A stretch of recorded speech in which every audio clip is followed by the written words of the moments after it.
السلام عليكم ورحمة الله تعالى وبركاته. فيديو خاص عن فوز المنتخب المغربي بكأس العالم لأقل من 20 سنة.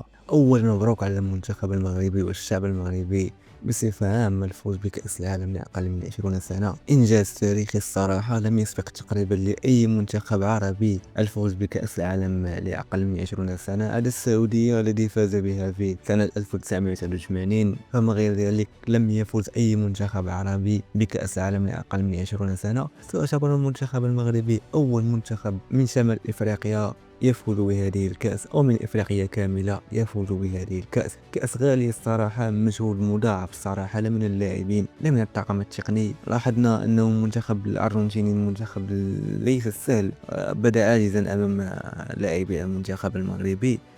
لم يتركوا لهم الفرصة، لم يتركوا لهم المحاولات. تقريبا محاولة واحدة أو محاولتين خطيرتين من المنتخب الأرجنتيني. لاحظنا أن المنتخب الأرجنتيني تقريبا يبحث فقط عن ضربات الجزاء أو يتصيد الأخطاء من المدافعين المنتخب المغربي. هذا ما لم يحدث.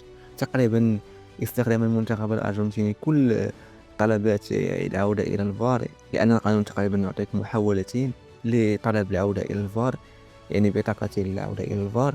استخدمهم المنتخب المغربي معا ولم يفوز بأي واحدة. هذا يظهر انعدام الحلول للمنتخب الأرجنتيني، بحيث أي كرة يبحثون فيها عن ركلة جزاء أو خطأ أو ما إلى ذلك. سنشكر أيضا اللاعب الواعد الذي أتوقع له مستقبل رائع الصراحة، الذي هو الزابري. صراحة لاعب واعد، المهاجم قناص من طينة الكبار. أتوقع أن يكون المهاجم المستقبلي للمنتخب المغربي، لما لا.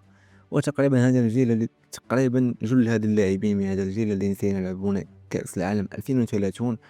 لأن في كأس العالم 2030 تقريبا ممكن أن نرى نهاية الجيل الحالي وبداية هذا الجيل الذي لعب هذه كأس العالم. منهم تقريبا حسام الصادق، الزابيري، معما، وأيضا الحراس تقريبا الذي أثني على مجهودات الحراس.